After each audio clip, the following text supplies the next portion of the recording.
Episode 1। Chauhan builders. एक बुजुर्ग व्यक्ति जिनकी उम्र लगभग 70 साल रही होगी, जो एक बड़े आलीशान कमरे में एक बड़ी सी मेज़ के पीछे रखी कुर्सी पर बैठकर कुछ कागज़ों पर हस्ताक्षर कर रहे थे। उस कमरे में एक लड़का भी मौजूद था, जिसकी उम्र लगभग 30 साल रही होगी। वो बुजुर्ग आदमी उस लड़के के काम की तारीफ कर रहे थे। सच में अभय, तुमने वाकई इस प्रोजेक्ट को बहुत अच्छे से संभाला है। तुम वाकई काबिले तारीफ हो। चौहान बिल्डर्स के मालिक मिस्टर राजेंद्र सिंह चौहान, चौहान बिल्डर्स के एक विनम्र कर्मचारी अभय सिंह की तारीफ करते हैं। गुड मॉर्निंग दादू। अचानक एक खूबसूरत 25 वर्षीय लड़की केबिन में दाखिल हुई और राजेंद्र जी को गले लगाकर अभिवादन करने लगी, लेकिन उसी पल वह गुस्से भरी निगाहों से अभय को देखने लगी।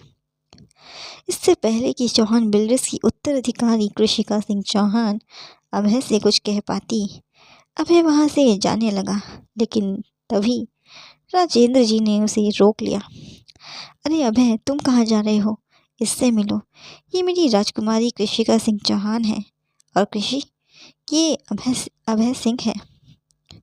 इससे पहले कि राजेंद्र जी अभय और कृषिका को मिलवा पाते, उससे पहले ही कृषिका ने राजेंद्र जी को टोकते हुए कहा, अरे दादू, एक साधारण वर्कर से इंट्रोड्यूस करवाने की कोई ज़रूरत नहीं है, और वैसे भी इस 2 कौड़ी के वर्कर की मेरे सामने क्या हैसियत है।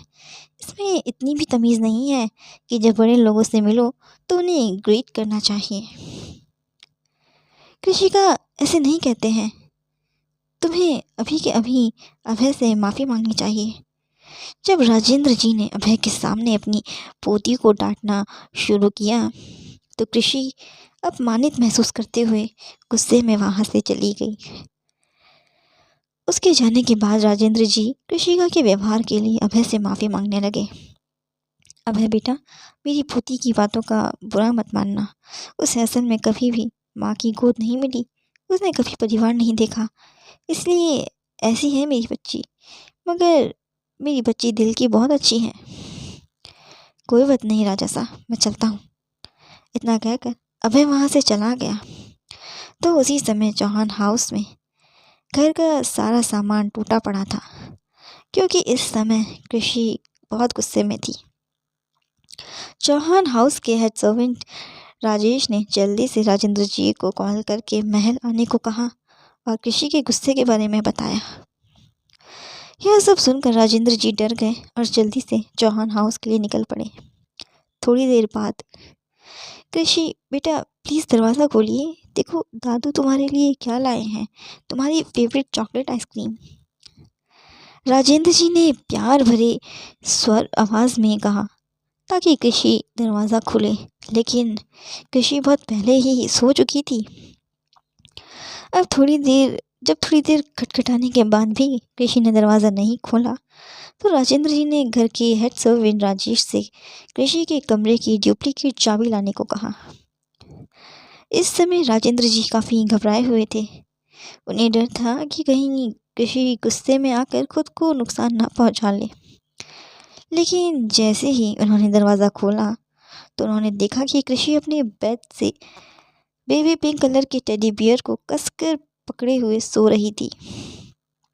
उसे सोता हुआ देख राजेंद्र जी ने चैन की सांस ली और उसके सिरहाने के पास जाकर बैठ गए और प्यार से उसका सिर सहलाने लगे। मेरी बच्ची सोते हुए तो बहुत प्यारी लगती है, पर मुझे डर है कि कहीं उमेश नाराज़ ना हो जाए। नहीं नहीं, उमेश ऐसा नहीं है, वो मेरी बात समझ जाएगा। मुझे जाकर उससे बात करनी चाहिए। राजेंद्र जी ने मन ही मन कहा। कृषि के माथे को चूमा और फिर वहाँ से चले गए। साहब, क्या मैं आपके लिए खाना लगा दूँ? हेड सर्वेंट राजेश ने उनसे पूछा। नहीं राजेश, मैं कुछ ज़रूरी काम से बाहर जा रहा हूँ, कुछ घंटों में वापस आ जाऊँगा। तुम कृषि का ख्याल रखना, और अगर वह जाग जाए तो उसे खाना खिला देना। इतना कहकर राजेंद्र सिंह चौहान महल से बाहर आ गए और अपनी कार में बैठकर वहाँ से चले गए राठौड़ पैलेस। कोई बात नहीं राजेंद्र, मैं समझता हूँ कि तुमने अपनी कृषि को बहुत प्यार से पाला है, और उसे राजकुमारियों से जैसी ज़िंदगी दी है। राठौड़ इंडस्ट्रीज़ के चेयरमैन और राजेंद्र सिंह चौहान के बचपन के दोस्त उमेश सिंह राठौड़ ने मजाकिया लहजे में उनसे कहा, मुझे तो डर लग रहा था दोस्त कि पता नहीं तू मेरी पोती के बारे में क्या सोचेगा, लेकिन मेरी परिस्थिति को समझने और मेरी मुसीबत में मेरी मदद करने के लिए तेरा शुक्रिया। मैं तेरा ये एहसान मरते दम तक नहीं भूलूंगा। राजेंद्र जी के मुंह से ऐसी बातें सुनकर उमेश जी शैतानी तरीके से हंसने लगे और अगले ही पल वहाँ कुछ ऐसा बोले जिसके बाद राजेंद्र जी थोड़ा हिचकिचाने लगे। अच्छा, मैं सोच रहा था कि क्यों ना हम दोनों अपनी दोस्ती को रिश्तेदारी में बदल लें। ऋषि मेरे पोते को बहुत सूट करेगी, उमेश जी बोले। राजेंद्र जी को भी उमेश का यह प्रस्ताव पसंद आया, लेकिन उन्होंने तो अपनी पोती के लिए पहले ही किसी और को चुन लिया था। उमेश, मुझे माफ़ करना, लेकिन राजेंद्र जी अपनी बात पूरी करना चाहते थे, लेकिन वह बहुत ज़्यादा हिचकिचा रहे थे और कहीं ना कहीं उन्हें डर भी लग रहा था कि कहीं उमेश जी नाराज़ होकर उनकी मदद करने से मना ना कर दें। लेकिन लेकिन क्या क्या तू मुझसे कुछ छिपा रहा है? उमेश जी ने अपनी सख्त आवाज़ में राजेंद्र जी से पूछा। मैंने कृषि का रिश्ता किसी और के साथ तय कर दिया है जो उसके लायक है। राजेंद्र जी ने बड़ी मुश्किल से अपनी बात पूरी की।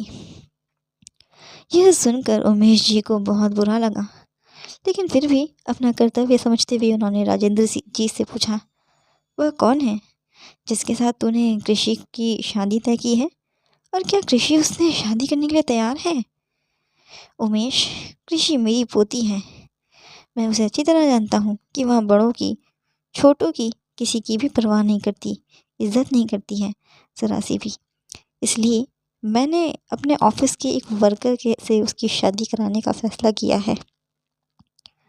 राजेंद्र जी की पूरी बात सुनने बिना ही उमेश जी ने हैरानी से पूछा, क्या तुझे अंदाज़ा भी है इस बात का कि तू उस बेचारी बच्ची के साथ क्या करने जा रहा है?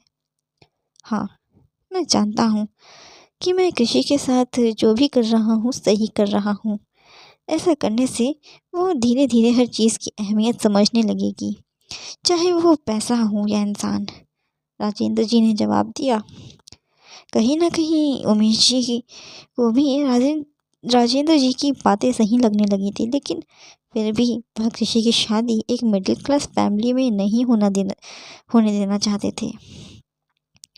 उमेश जी ने राजेंद्र जी को आखिरी बार समझाने की कोशिश की, लेकिन राजेंद्र जी शायद पहले ही अपना मन बना चुके थे, इसलिए उन्होंने ज़्यादा कुछ नहीं कहा।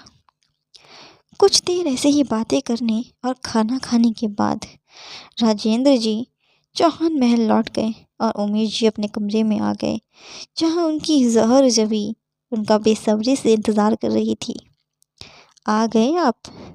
उमेश जी की पत्नी जानकी देवी ने नाराज़ भरे स्वर में उनसे पूछा। इस एपिसोड में बस इतना ही।